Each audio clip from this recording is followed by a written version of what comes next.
Tonight on Joy News Prime, the Ghana Health Service races against time to secure vaccines for poliomyelitis, which had been in shortage across the country for close to 2 months. Take chances, and that is why you need to move heaven and earth to get polio as early as possible. But the assurance is that's exactly what we have it. We have it latest 20th June. We have Monday. At least 3 persons have been severely injured after a gas explosion incident at Kumasi Shoe Factory in Atunsu Agogo.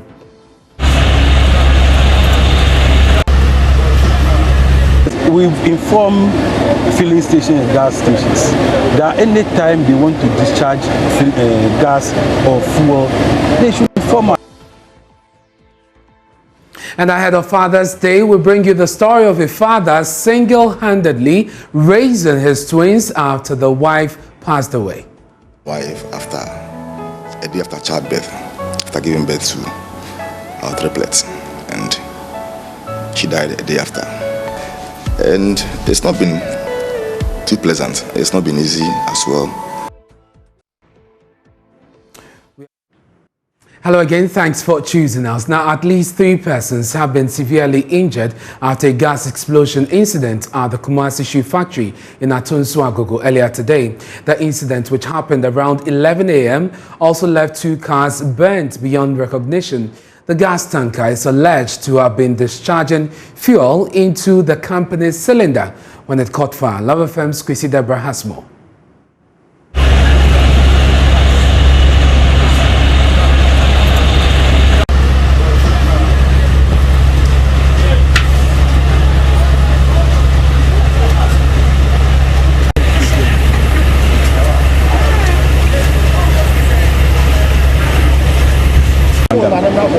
What happened?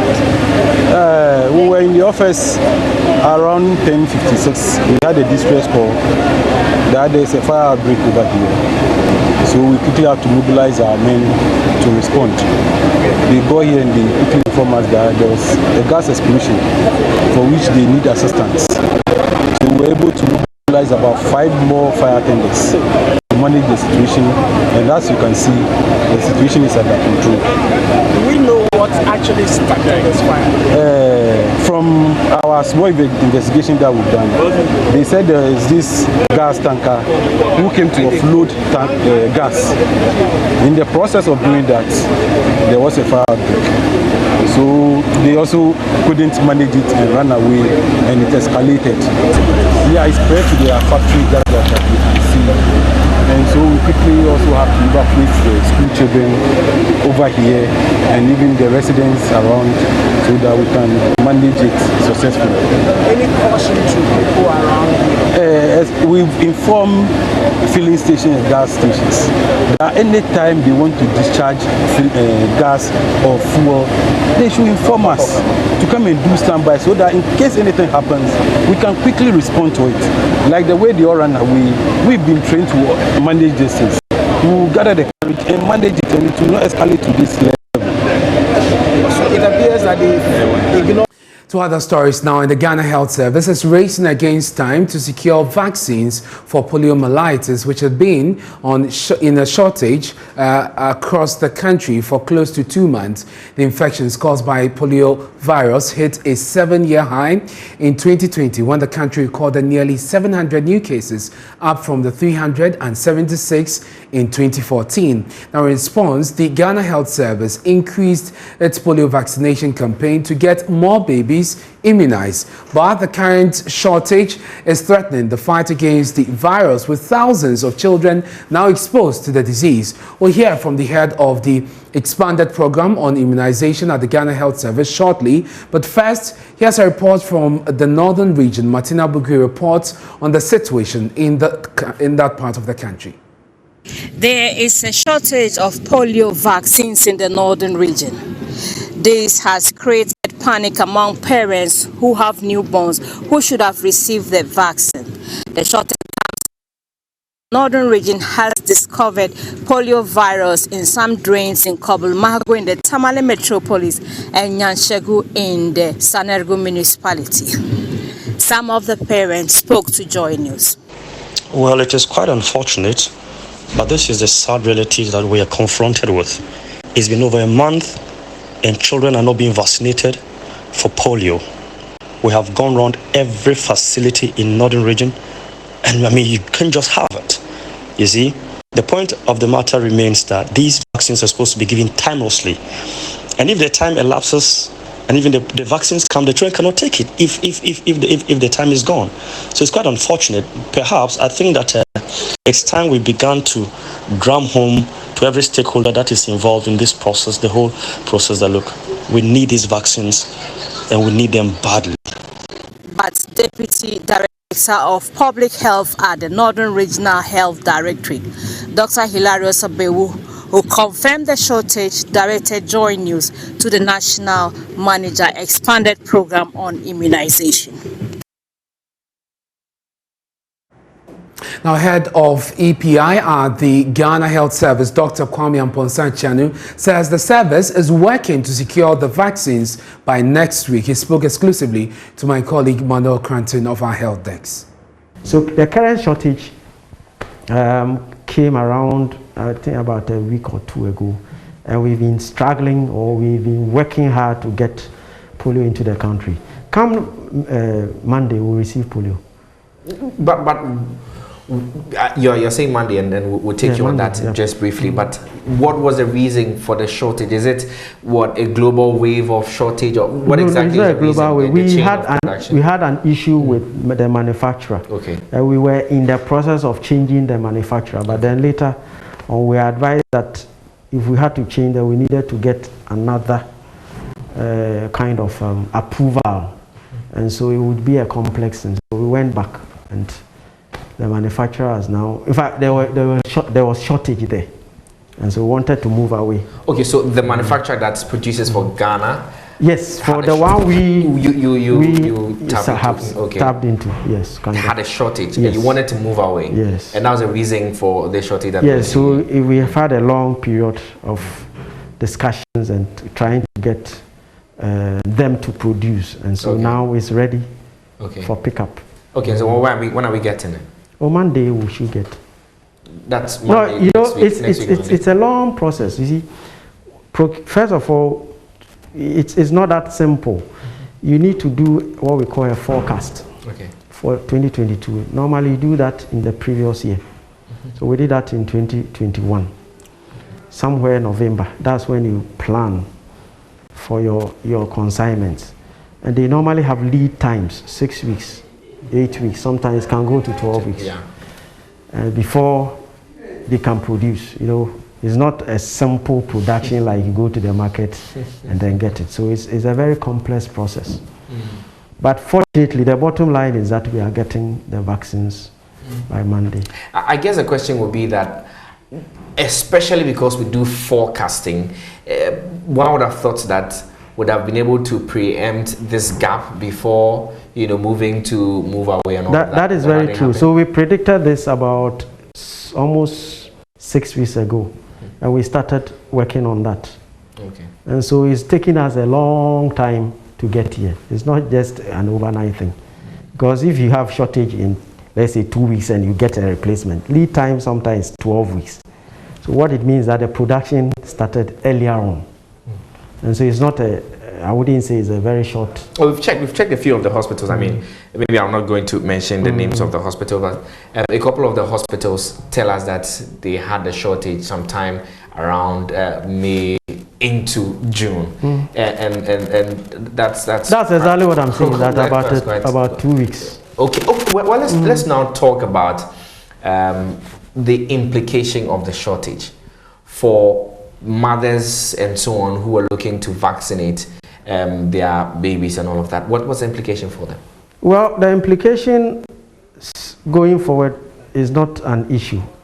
Previously, I mean, looking back, probably if there was a wild one lurking around, then probably you'd probably get an outbreak or something. But normally it doesn't work like that, because we still have a vaccine that protects against polio. Let's now bring in Dr. Thomas Anaba, who is the executive director of the Africa Center for Health Policy. Thank you very much, Dr. Anaba, for joining us here on Joy News Prime. So we heard that the Ghana Health Service already given us a timeline.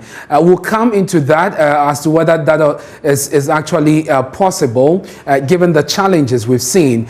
But as it stands now, parents, especially mothers, are being turned away from the health facilities. What is the real damage of this lack that we've seen? Thank you very much for having me, and good evening to your viewers. I think this lack is going to cause what we call panic in mothers and parents, simply because we all know the consequences of polio. Having to give birth to a child, and just because of a common vaccine that's supposed to be around, the child doesn't get it, contracts polio, and become physically disabled and become a burden to the family. So definitely this is what is the consequences that the absence of the vaccine is causing. What I don't understand why is, if you are trying to change your sourcing points as a government, you should have preempted this and planned ahead of time before the current stock gets finished. I don't know why the government sits and waits for the stock to get finished before they plan to look for a new site to procure. If you haven't changed all the needed procurement processes to procure your vaccine from the new site, why do you stop buying it from the old site? This is bringing untold hardships and anger on parents who are not getting the vaccine to vaccinate their children. Let's all remember that polio is transmitted orophycal, meaning that contaminated water, food, and contact through people can cause it to be transmitted. We are in the rainy season. Places are getting flooded. Environmental polio can set in, even though it's not the wild type, but people can easily contract it because of water contamination, because we don't use sterile water to wash our bowls and everything. Luckily, children are lactating, but sometimes mothers, they play with others, and they can easily get contaminated and contract the virus and develop the polio. By the time you say the vaccine is in, the child has developed the illness already. What will you tell that parents? And that we shouldn't worry. We have to be worried. I think that planning was not well done. If planning was well done, there should have been a replacement of acquisition of with the current provider long before the consignment gets finished. And now for 2 good months, we are not getting polio vaccine for our kids to protect them against a preventable illness. But Dr. Chiano, in that interview with my colleague, did indicate that they actually do a forecast to be able to manage the situation. Now he's giving us a timeline, which is by next week.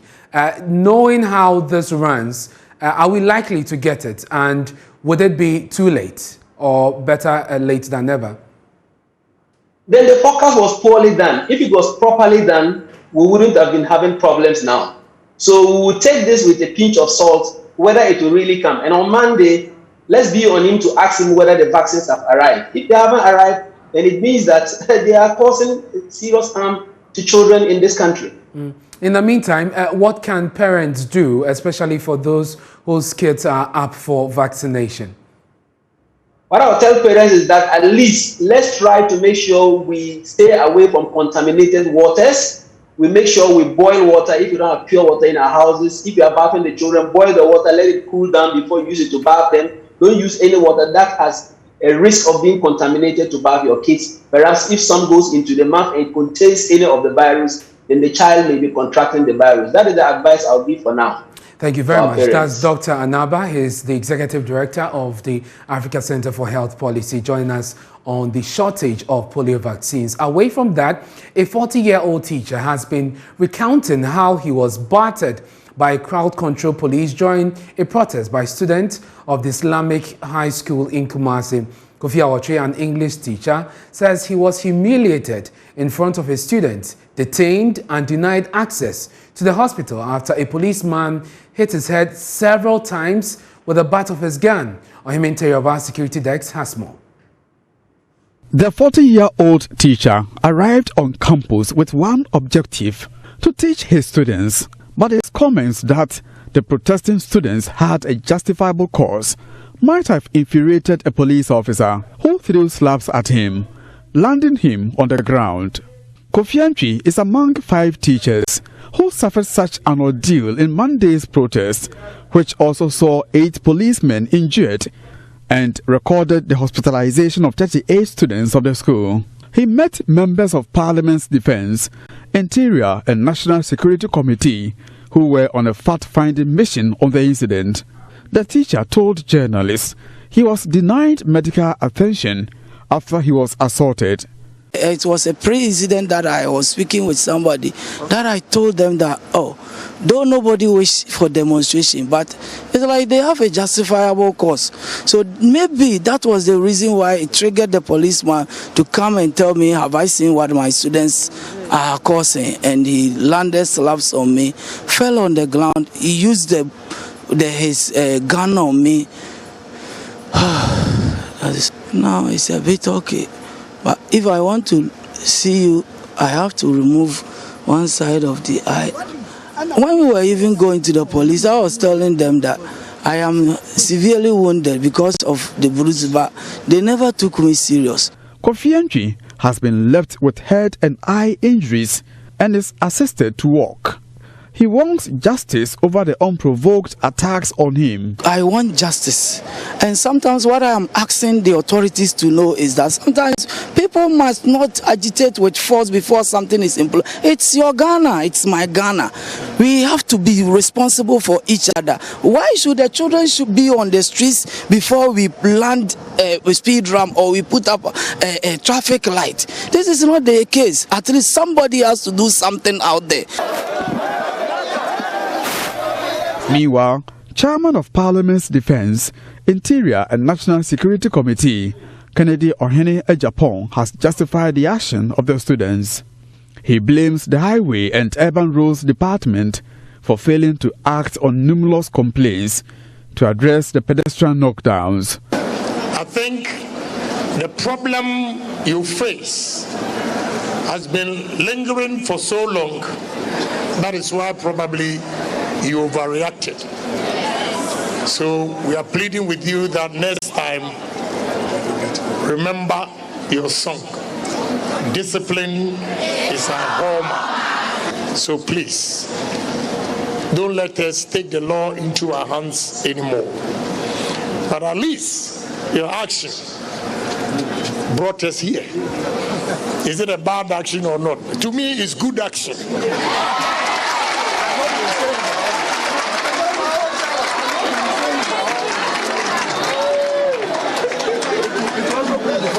You got people being killed. You got people being killed. You got people knocked down by cars. The headmaster at the school reporting to urban roads, and they don't take action. If I'm in any position, I'll fire the urban roads director.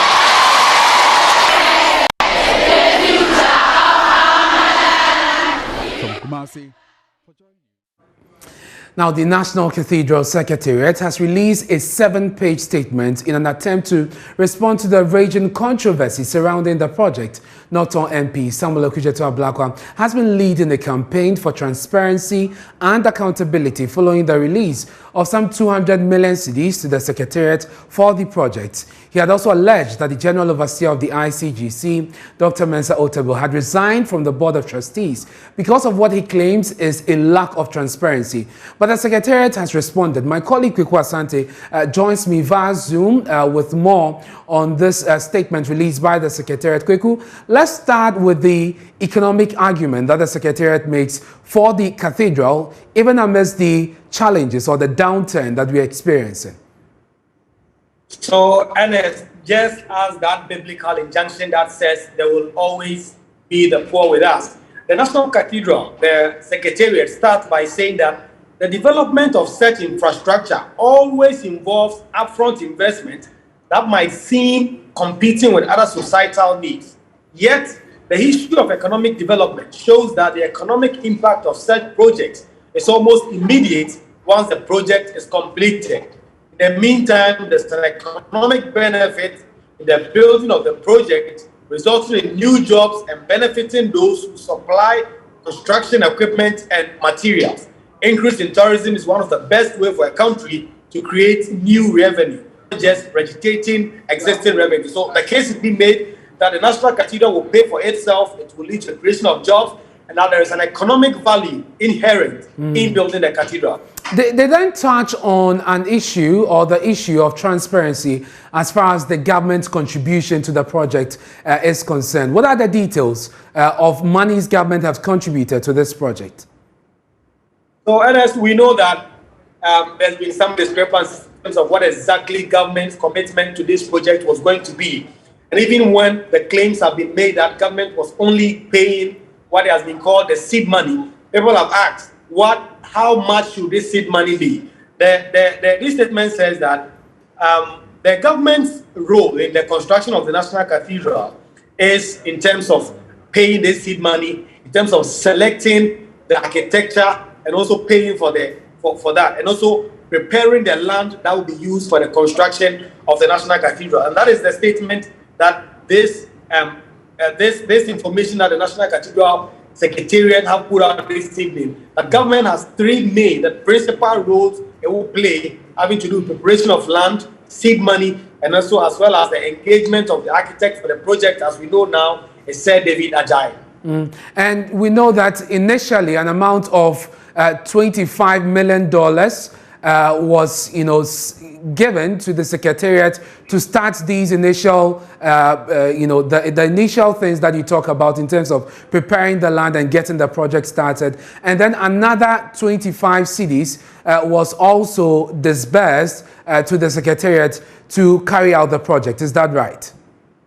That is right. Indeed, the statement explains that this is all in scope of what government had pledged. Indeed, when the President, Akufo-Addo, launched the National Cathedral project and actually introduced the trustees to the country, this formed part of what he promised that the state was going to do. Of course, some of them did not come out so publicly.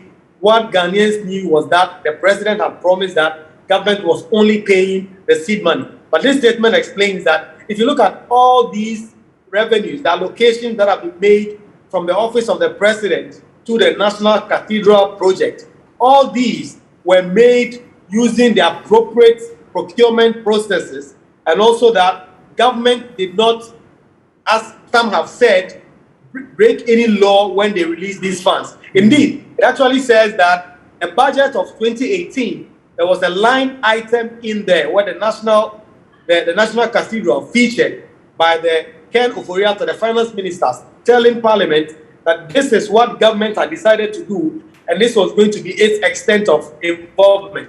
So the 200 million cedis that have been released so far, of course, the statement doesn't say if that is the last tranche of money. There are parts that says these are parts of the seed money that government had promised to release. So it will suggest that maybe government will release more money towards this project. But so far we know that the statement clarifies that the 200 million cedis that have spent so far were all released legally, and that there was nothing untoward that were done towards building the cathedral. Then the other controversial issue has to do with the alleged resignation of Dr. Mensa Otabo from the Board of Trustees. What is the response of the Secretariat to that allegation? Yes, so there's an interesting explanation that was given. The cathedral statement says that although in 2017, when the President introduced the trustees of the project to the nation, Dr. Mensa Otabo was part. 2 years later, when the company was being registered as a company that is owned by the government, a company limited by guarantee, Dr. Mensa Otabo informed management of the project that he was unable to continue joining because he had other pressing things that would not allow him to give too much attention to the project. So he did not register as part of the trustees who formed the directors when you are registering a company. So the explanation here is that Dr. Mensa Otabo did not only resign recently, as the North Tongue MP Samuel Okujeto-Ablakwa had claimed, but that indeed, since 2019, the man had just told the trustees of the cathedral that was unable to give. And let me quote, he says, Dr. Mensa Otabo did not resign from the board as being alleged, but excused himself at the point of registration of the directors in July 2019. For the avoidance of doubt, Dr. Otabo has not been a member of the Board of Trustees since July 2019. Then they go on to say that his inclusion on the website of the trustees as including the website of the National Cathedral as a trustee was an administrative overlap that he apologized for. And then just finally, we have been there. Maxwell spent some time at the site. We gathered that the project had come to a halt. It appears the statement confirms that and even more. Yes, the statement says that the project has come to a halt because of financial reasons and that churches and other stakeholders in this national cathedral project are trying to raise money. But then it goes on to state that although the work has come to a halt for some time now, they've done substantive work and that this building will end up becoming one of the, in terms of civic-wise, one of the tallest and magnificent buildings in Accra. But it states that some of the work that has been done is that about 230,000 cubic meters have been evacuated and removed from sites, and also about 1,400 cubic meters concrete have been laid so far, and then about 1,900 of rebar have been purchased and delivered to the site, and then finally about 10,000 square meter waterproofing material has been purchased and started to be installed. Kwegu, thank you very much for bringing us those details. And we have the full statement on myjoyonline.com. You want to go there and have a read for yourself. But you're watching Joy News Prime with me, Ernest Minu. Still to come, ahead of Father's Day, we'll bring you the story of a father who is single-handedly raising his twins after his wife died. My wife, after a day after childbirth, after giving birth to our triplets, and she died a day after.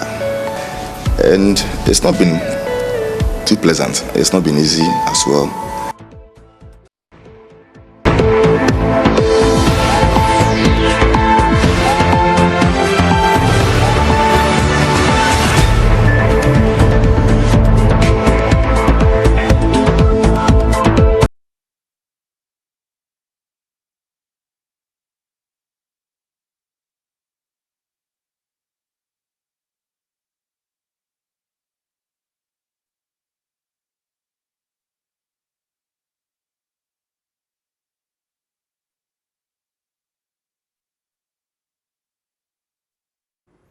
Thanks for staying with us here on Joy News Prime. The minority in Parliament is alleging that the Electoral Commission has plans of using the Ghana card as the voters' ID heading into the 2024 elections. Commenting on the business statement presented by the Majority Leader, Oseche Mensa, Deputy Ranking Member on the Communications Committee, Sam George, pushed for the House to, as a matter of urgency, bring the National Identification Authority to answer questions on the issuance of the cards so that eligible voters are not disenfranchised in 2024. Parliamentary correspondent Keiko Asante has more. Line for the registration of your Ghana card has been extended to 31st of July this year. After the initial deadline of March, the card has become an important document and government wants it to become the single identity document for all Ghanaians. The minority in Parliament is now claiming that the EC wants to use the card as a voter's ID for 2024. The Ministry of Communication has issued a deadline of 31st of this month, that 1st of July, they are going to deactivate SIM cards. The Bank of Ghana says that your money that is in your own account that you paid in from the 1st of July, you cannot access it without a Ghana card. And they are all taking reference to a legislative instrument from this house, LI 2111. Even the Electoral Commission is preparing to bring us a CR that is to create a new voters register using a Ghana card. But majority of our constituents today, some of them have registered since 2018. The National Identity Authority is unable to provide them their Ghana cards. So you heard that the Ningo Pram MP Sam George is also the deputy ranking member on the Communications Committee, raising these specific allegations that the Electoral Commission intends to use the Ghana card as the voters' ID for the 2024 election. When he made these comments on the floor, not very usual of Parliament, this did not become a minority-majority debate. But its leader, Minority Leader Haruna Idrisu, spoke in support of the concerns that he had raised, challenging the Majority Leader to ensure that the sector ministers responsible will appear before the House and brief MPs on how the processes for Ghanaian citizens to acquire the Ghana card is going. The matter of the national ID card and even the contemplation of the Electoral Commission of Ghana to use it as basis for registration or for the conduct of the 2024 elections makes it a democratic imperative that every deserving Ghanaian has the national ID card. Any failure on their part will throw our democracy in jeopardy. And therefore, the matter he has raised in many areas, in fact, Mr. Speaker, normally I drive out of my house through the Tamale Regional Office, popularly known as the Regional Coordinating Councils. And on daily basis, as I leave town in the morning, I see queues of old men and women and young people just at the gate of the regional administration. When you ask, they say they are here to apply for national ID card. That public good must be made increasingly and easily available to the Ghanaian. Now, he has been single-handedly taking care of his twins right from birth because his wife died after delivery. That's the story of Edmond Tete Akrofi, whose twins turn a year old next week.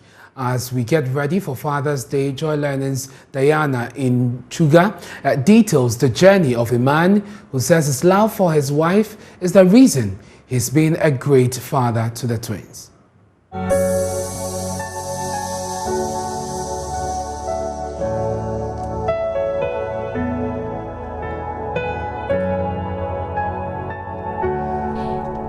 Edmond Akrofi is unable to hold himself together. The memory of losing his wife troubles his mind. His wife died almost a year ago, and everything else in life changed. I lost my wife after a day after childbirth, after giving birth to our triplets, and she died a day after. It was a Wednesday, 23rd of June 2021. Through the pains, we couldn't stay at our old location again. We used to stay at Kwabena. So my family decided that I relocate to this place to have a new beginning with my kids. Edmond has not reported to work since the incident. He works from home in order to keep his eyes on his children. We lost one at birth. So currently I have two, a boy and a girl. The boy is the first. And it's not been too pleasant. It's not been easy as well. You wouldn't believe that since my wife died, I've not gone to work before. Yes, I always have to be at home, even though I have nannies who take care of the kids. I have to stay at home just to have an eye on them. The kids are fine because they are the only thing left of my wife's words. The twins have become his joy and obsession. Akrofi is forced to play the roles of a mom and dad to Edwin and Edwina. Feeding them is challenging, but he has found a way around it and enjoys the activity. Although the story focuses on how he is a super dad to his children, he dwelt on his late wife. Currently, they are on formula, baby formula, and those baby bottle foods. The nannies do most of the bathing and the feeding. In fact, the first day I tried it, I almost collapsed because I couldn't do it. But I've seen it been done several times before, but the emotions were running very high. But thereafter, And when I have to change them, especially when they are with me and they poo-poo and I have to do it myself, it's very interesting. It's very funny sometimes. It's very funny. Edwin and Edwina will be 1 year on the 22nd of June. I'll bring you the full story on Father's Day. You just want to make a date for that. Up next is Joy News editorial, which is focusing on the challenges with the school feeding program. I want you to cast your mind back to your childhood. It's Monday morning and you're dressed up, ready to go to school, where you are expected to stay and study all day. Now, for food, your father gives you the princely sum of 97 pesewas. I want you to imagine that that's present day, 2022. What would you eat with 97 pesewas? There are so many issues begging for our national attention, but I come into your homes this evening to draw your minds to one issue that is of grave concern to us here at Joy News: the school feeding program. School feeding caterers in Ghana today are being given 485 Ghana cedis to feed 500 students. That's 97 pesewas per child. This is the dilemma that the school feeding caterers face every day. You can imagine the mental anguish the state is subjecting them to. Oh, and they are also supposed to make a profit from this same 485 Ghana cedis. So tell me, if you were a caterer on the school feeding program, what food would you cook for that amount? Meanwhile, grocery prices are up. Oil, rice, corn, chicken, all have almost doubled in price over the past months. LPG prices are up, transport fares are up, and these caterers have less than 1 cedi per child to spend. Can you imagine the nutritional value of the food these children are shoveling into their mouths every day? Please, take a look at this. You saw that, right? It looked like rice and palm oil. There was no sign whatsoever of any form of protein. Would you feed that to your child? Well, this is what the Republic of Ghana is feeding its best and brightest children every single day. And these are even the lucky ones. Others don't eat at all because the caterers are on strike. Just listen to these kids. Yes, we like it, but the way they are serving the food is not always plenty. The food is not quality. When they will serve us small foods and we will not satisfy. They have been cooking every day for us, but I don't know what happened today and they don't cook. But I feel angry. We don't like it because sometimes when they cook the food, there is not enough for us. So the food will not get to primary 6, so we don't like the food. Mr. President, are you not heartbroken? Are you not scandalized listening to even your nation's children complaining about hardship? Yes, we're in a crisis. The economy is constricting all of us. Well, not all of us. Some can still afford to park their official aircraft and rent bigger private jets to fly them around the world in style. But the masses are in pain and have been crying out. Are we so broke that we can't provide one hot meal for our dear children? The school feeding program, introduced in 2005, now covers over 3.4 million children. 10,832 schools benefit from this program. Well, at least on paper. Now, here's why the school feeding project is so important. It was introduced to stop children from skipping school to stay at home or go to the farm where they are guaranteed at least 1 square meal a day. Through these free school meals, kids are guaranteed one hot, sufficiently nutritious dish to keep them in school. Now, let me read a section of the policy document to you, just so that you don't think I'm making this all up. This is from page 21. Goal of the policy: a well-organized, decentralized intervention providing disadvantaged school children with nutritionally adequate, locally produced food, thereby reducing poverty through improved household incomes and effective local economic development. Is this what we are doing? Oh, Ghana. Why are we so good with paperwork and so poor with actual work? In fact, everything is nice on paper in Ghana, yet our lives remain an ugly, unfulfilled reality. Mr. Finance Minister, why? Why are we unable to feed our children? How are you able to find money for the National Cathedral when our children are hungry?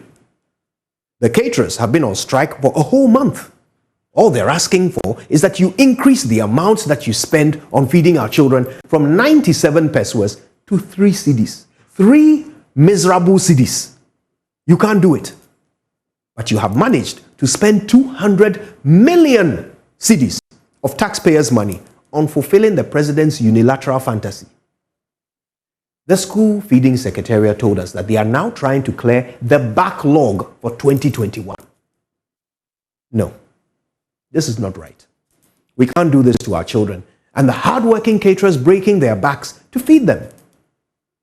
If we can't pay them their arrears and increase the allocations to a decent amount so that our children can eat 1 nutritious meal a day, then are we really a nation under competent government? Section 2 of the Children's Act 1998 reads, "The best interest of the child shall be paramount in any matter concerning a child." If the government itself is breaking this law, how can they hope to enforce it among the population? Let me end by sharing a famous quote by Mahatma Gandhi. The true measure of any society can be found in how it treats its most vulnerable. So, if our government cannot protect disadvantaged school children, one of the most vulnerable among us, against hunger, then what kind of society is this? Let's think about it. Thank you, and thank you all for joining us this week. For Joy News Prime, enjoy your weekend.